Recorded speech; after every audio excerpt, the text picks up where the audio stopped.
Hey everybody, Pop Call. It's Pop Friday morning. It's John Hope Bryant, founder, chairman, chief executive officer of Operation Hope, America's first and only nonprofit financial services network for the poor, the struggling class, the teetering class, folks with too much month at the end of their money. It's my friend Cash who happens to drive me. In other words, it's not my driver. It's my friend Cash who happens to also drive me. Hey, Joshua signing on. I see you. This is a Pop Call morning. Tyrone, it's not scheduled, so those who can get in will fit in. I'm on my way to the airport in Washington, D.C. Met with Secretary of the Treasury yesterday. Went to the National African American Museum, which I'll do a video on later today. Everybody needs to go and check that out. When you Washington, it's a game changer. The Smithsonian National African American Museum of Arts and Culture, I believe it's called, is a game changer. You'll walk out different than you walked in. Hey, Cameron, good morning. Hey, Daryl, good morning. So let me jump into this. Cash, his son Ismail, is 7 years old. 7 years old. And Ismail, at 7 years old, says, "I want to be an architect, Daddy." He says, "Well, why do you want to be an architect?" "Well, you gave me some building blocks, and those building blocks got my imagination, my mind going, and now I want to be an architect. I want to build something," because he used the building blocks to build something, and now he wants a computer. Even his dad doesn't have the computer that he wants, and he goes to school and he says, "Well, Daddy, they don't challenge me enough. They don't give me hard enough lessons. I want stronger lessons," because Ismail has confidence. In fact, in some ways, no disrespect to Cash, he's got more confidence in Cash in some ways. This is why Cash says, "Where did you get this from?" Well, of course, he got it from Cash and his mom, maybe more his mom. Yeah, there you go. Make sure your wife watches this video. Let me deal with an adult version of confidence now. So, is confidence attractive? This is the question. Is confidence attractive? Is confidence and intelligence sexy? Of course it is. Okay, this is an adult conversation now. Move from Ismail now to you. Bill Clinton, President Bill Clinton, my friend. Maybe, arguably, some would say not the most physically attractive guy, maybe in the world, maybe. But why do many women think he's incredibly attractive? Because he is. Because he's extremely smart and extremely confident. And that, ladies, help me out here. Is that confidence, in turn, attractive? You answer the question is, yes it is. LaShawn says, yes it is. Rod Michelle, I think that is. Of course it is. Yolanda Frazier, me. Is that you? You're saying you are confident, Yolanda? Thus you're attractive? By the way, if you can't claim you, Susanna, I believe is her name. Susanna, yes it is. So Bill Clinton is attractive in part because he's confident. Or maybe his attractiveness comes from the fact that he's so confident. President Barack Obama. I don't know how many people would say, just on the face of it, hey, that man is really super attractive. I don't know. I don't judge men in that way. But I know he's so intelligent and confidence. I know that enhances, I think it enhances, ladies should tell me, whether he's, Hope Miller says yes, attractive. Tell me what you think about that. Does your intelligence make you more attractive? Does your confidence make you more attractive? Now, if that's true, now, again, I want your feedback here. I'm going to the airport, so I've got about 8 minutes, Cash? And by the way, does a lack of intelligence make you, Rachel says, yes, of course it does. The lack of intelligence, the lack of confidence contributes to your failure. So whether you believe you can or you believe you can't, you're absolutely right. Rod Michelle says President Obama is a prime example of confidence breeding attractiveness. So here, write this down, you guys. Write this down. Put it on your desk wherever you are working today. Put it right on your forehead if you have to. Tell your kids, tell yourself, write it down on a piece of paper, repeat it 12 times a day. Whether you believe you can or you believe you can't, you're absolutely right.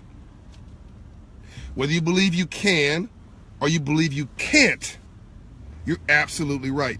I refuse to argue with people who demand that they're stupid, that the world's screwed up, that they'll never be successful. You know what? Because it's self-affirming, because it's bias confirmation. If you believe you're going to fail, you're going to fail. If you believe you're going to succeed, then in time, nothing will stop you from being successful. Over it, around it, through it, you will get to it. So wealth really begins here, and poverty also begins here, but your attractiveness pivots off of whether you have that wealth or you have confidence. Can you buy wealth? No. Can you buy riches? Yes. Is riches different from wealth? Yes. Okay. You can have somebody who's rich who's not wealthy. They got money, they got this, they got that, and they're trying to impress you with their this or their that. And temporarily you're mesmerized by the this and the that, but it's not the them, it's the this and the that. And as soon as they lose the this or the that, then their confidence goes out the window, so does their class, so does their interest in them, because they're really not interesting, because they're just a fool with money, and a fool with their money soon will part. So do you meet somebody who's rich, who's got some money, and you're attracted to them? If you're shallow, yes. You know, maybe going a little hard on people, but yeah, that's attractive to some people. It's not attractive to me. But if you're confident, can you be confident as a postman? Can you be confident as a trash collector? What did Dr. King say? There you go. True that, you say. Confidence is key. LaDanya say. What did Dr. King say? Okay, you guys say yes, you can be confident as a trash collector. Dr. King said, if you're going to be the trash collector, be the best trash collector the world has ever seen. Can you be confident as a teacher? Can you be confident as a driver? Okay. You better be confident as a driver, otherwise you'll drive me into a brick or something. Whatever you do, you can have confidence, and if you have confidence, you can have wealth, which has nothing to do with how much money you have. Now, are women finding confidence in a cute man? Is a man finding confidence in just simply a cute woman? And do we sometimes get into relationships because we have one-dimensional confidence in somebody else? Follow me for a minute. I'm trying to do this really quick. So you meet somebody, woman has an MBA, she's going to university, she's got a great job. She meets a dude at a club. The guy is really cute. She takes the guy home, and the guy is really good at, making her feel loved.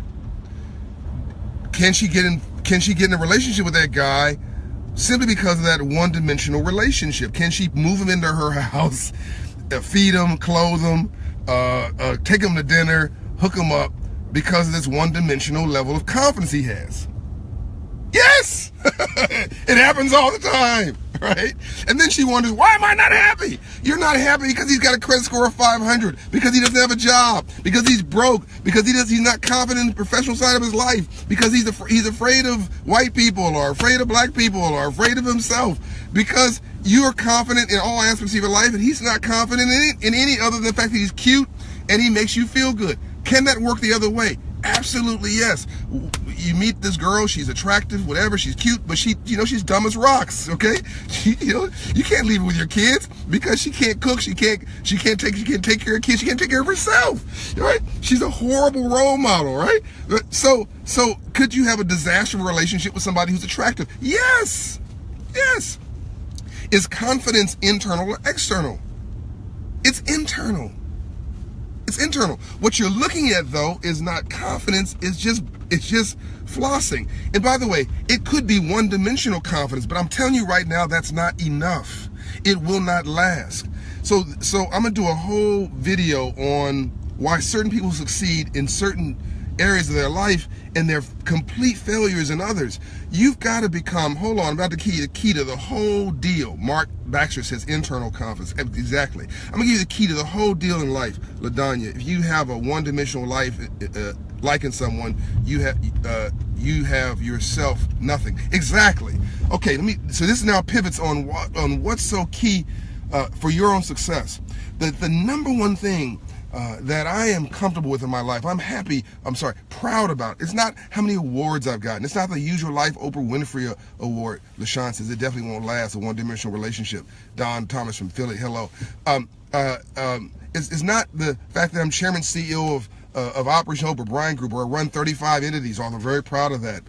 It's not that I've been honored by 5 presidents and I've served 3 presidents. It's not any of the awards and all that stuff, which is, by the way, just gives me permission to be able to have a voice with people like you and to go into congressman's office and senators' offices and not be questioned when I go to see Secretary of the Treasury or whatever it is I do, or go to the, all these things allow me to operate in life in any way that I choose to operate without having to dance for dinner, basically. All right. But is that me? No, it's what I do. It's not who I am. People confuse what you do with who you are. What you do could be bouncing a basketball. What you do could be rocking a mic. Does that make you confident in other parts of your life? No. In fact, you could be an absolute bum. You could be absolutely radically insecure on every other part of your life, but you might get in front of a mic and come alive, right? But that doesn't mean that you're balanced. The thing, hold on now, I'm about to write this down. I'm telling you to write that down. Loving myself is what is most proud of what makes me so powerful. Mark Baxter. Exactly, Mark. Here's the key to me. You ready? I'm reasonably comfortable in my own skin. You get that? Yeah. I keep telling my man here to work on this. He's so sensitive, and he loves everybody and all this kind of stuff, and and we all have self-esteem problems. All of us do. And if you say you have a self-esteem problem, you're lying. You are lying. If you say you aren't insecure, I'm insecure a little bit every day. If you say you aren't insecure, you are lying. If you say you're perfect, you are a dang on lie. Okay? You are a liar. Everybody's insecure. In fact, your confidence comes from embracing your vulnerability, embracing all of you and saying, you know what? I'm insecure sometimes, and I have some fears sometimes, but it's okay. Over and around it, through it, I'm going to get to it. We don't love because of. If you love because of, you wouldn't love anybody. You would not even love yourself. We love in spite of. In spite of the fact that we're insecure, in spite of the fact that we have fears, in spite of the fact that we don't know why our kid wants a supercomputer because we don't have one. We love not because of, we love in spite of. If we didn't love in spite of, we wouldn't love anybody, we wouldn't even love ourselves. But now you got to switch in spite of to also because of. I love myself in spite of the fact that I've had these difficulties, but because I'm actually God's child and I'm amazing and there's nobody just like me. And I'm not as good as my compliments. I'm not as bad as my critics. I am who I am. So who is John Bryant? Just somebody reasonably comfortable in their own skin. I'm not comfortable in my own skin. That's a lie. That'd be perfect. There is no perfect. By the way, anybody tells you they're perfect, they're lying. They're absolutely lying. You know it's not true. They know it's not true. Why is everybody profiling? And by the way, one of the reasons that people love their Facebook profile, their Instagram profile, is because, and you meet them, you're like, you don't even look like that, right? You got to be careful because you get to meet somebody who's perfect twice when they're born and you meet them for the first time. You meet people perfect twice when they're born, and you're perfect twice when you're born and you meet somebody for the first time. That's the only time people are perfect. Every time after that, it all falls apart because your humanity comes out. Your Facebook photos touched up, your Instagram photos are touched up. Look, come on, stop with all the profiling. Folks are gonna find you out eventually. Just come as you are. So you gotta become reasonably comfortable in your own skin. And when you become reasonably comfortable in your own skin, like Bill Clinton, like a Barack Obama, like I know a 350-pound dude. He's got his beautiful woman because he exudes a level of confidence. I'm going to say something that's probably discriminatory because it's a generalization, but I think it works a lot as an example. Men learn to love the women that they're attracted to because men are simple. Because God knows we're simple, which is why God made women with hair and body and all that kind of stuff, because he knows we're simple and we're visual creatures initially. So men learn to love the women they're attracted to, and women become attracted to the men that they love. Because women tend to be inside out and men tend to be outside in. Men are visual creatures and women want safety, security, love, heart, compassion, joy, sense of confidence. So women are intuitive creatures. They're inside out people. They're emotional creatures. So again, men learn to love the women that they're attracted to, and women become attracted to the men that they love, which is why you might see a woman, very sensitive, very in touch with herself, with a 300-pound dude. I wouldn't suggest that because it's not healthy. He won't live very long, by the way, because you'll never see an 85-year-old, 300-pound person, all right? Your body's not designed to take that. But this is a great example of why people make certain choices. And is a young lady with a college education who's walking across I'm asking you this question now, Cash. A woman who's college educated, she's average attractiveness, but she's got a college education, she just graduated. In this case, you're about her age. She's walking across the dais. She's got, her family's told her she loved her whole life, and she's got this, her shoulders are up and her head's up, and she's walking with the confidence of, I'm educated, I'm good. Is she more attractive than? Of course. See there? That's a future. She's more attractive than her physical composition, yes. right? You meet another woman who's maybe more physically attractive, but she's insecure. She's always asking about, is she pretty? She's always looking in the mirror every 2 seconds. She's always, checking her lipstick. She's always, oh, I'm not pretty enough, and she's got to get her lips done, her nose done. She's got to get plastic surgery. Is she more or less attractive than the woman who is physically less attractive to her, but who has higher confidence? Who is more attractive to you? Education. The one with education and confidence, right? So here you go, folks, right? Confidence is compelling, and making smart sexy is the future. That's why his son was so impressive when he said, Daddy, I want some building blocks, and I want to turn the building blocks into a computer, and so on and so forth, and I want to be an architect. That's confidence at an early age, and that kid's going to be very successful. But part of that is you telling your kid, my mother told me she loved me every day of my life. Thank you, Juanita Smith. Nothing's more compelling or powerful than a child being told that they are loved. I got to go in a minute to catch my flight. So what are you telling yourself every day? I'm talking to you now. What are you telling yourself? Thoughts or things? Are you saying you're an idiot? Are you saying you're an imbecile? Are you saying you're a fool? Are you saying you can't do it? Are you saying you can't be successful? Are you saying that are you saying you make a mistake? Or are you saying you're a mistake? And are you allowing people who say they love you around you, who then tell you that you are a failure? And is that love? You see, sometimes we save our worst behavior for those we care the most about. Sometimes we save our worst behavior for those we care the most about. Because misery loves company. Did you hear that? Misery, you got that, okay. Misery loves company, all right? Nobody goes and tells a homeless guy, argue with the homeless guy. Why? Because the homeless guy doesn't care. Okay? We wait to get home to tell the person that we love and who loves us that she's a jerk or he's an idiot or all that kind of stuff, because we love them and we know we're going to get an emotional reaction out of them, because that's mental illness. That's sickness, right? We wait and tell somebody we love that they aren't crap, right? That they can't do anything, because in a very warped way we want a reaction. We want a reaction. So a lot of poverty is mental poverty, is mental illness, is depression, right? And you've got to get out of your depression. You've got to get out of a friend of mine, my chief of staff, said to somebody she loved, will you please get that other person inside of you, the person telling you that you ain't crap every day, can you please give that other person inside of you who keeps telling you all these negative things about you and saying you're a mistake and saying you can't succeed and saying you're a dunce, can you please get that other person inside of you a name and tell them to go blow off? Can you tell them to go jump off a cliff? Can you tell them to go away?